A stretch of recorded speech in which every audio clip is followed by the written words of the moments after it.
Hoyo we, huyo ni bibi ya mwenyewe. Hoyo we, huyo ni bibi ya mwenyewe. This is Jeremy Goldcorn for Danwei TV. I recently took a walk through some of the lesser-known parts of the Forbidden City with Geremie Barmé, the scholar, filmmaker, and author of a new book simply called The Forbidden City. He showed me the Crystal Palace and explained its history.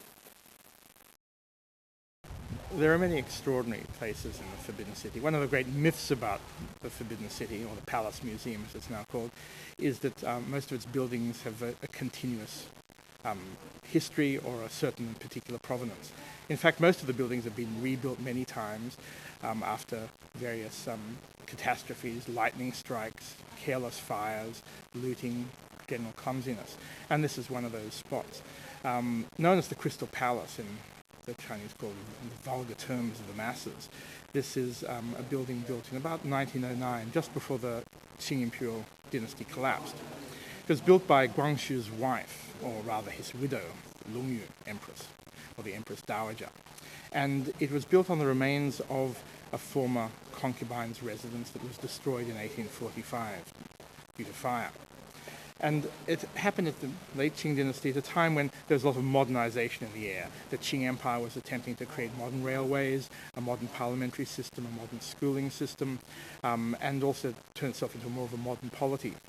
And this interesting creature, this strange building, was built at that time as a modern interpretation of a Western palace, and it's called in popular terms Shuijinggong, or the Crystal Palace.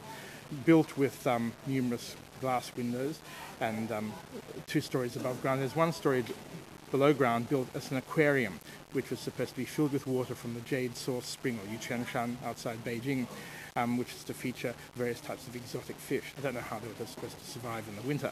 But the building was constructed from 1909 by a German construction group and sadly remained unfinished. It still remains as an interesting heritage relic in the Forbidden City, the only truly fully formed, though incomplete, Western building in the precinct of the Forbidden City. It's also fascinating because it, of all buildings, maybe because it was easy to spot, I suppose, was bombed in 1917 during the attempt by the imperial court to restore the throne to the Puyi, or the Xuanzong Emperor. So it was bombed. I think 1 or 2 bombs were dropped by a flyover by the local northern Chinese government. Eventually, the place, having been abandoned, was turned into a storeroom. Not itself, but the buildings around it were rebuilt or fashioned in the 1920s, and they became major vaults for part of the imperial collection.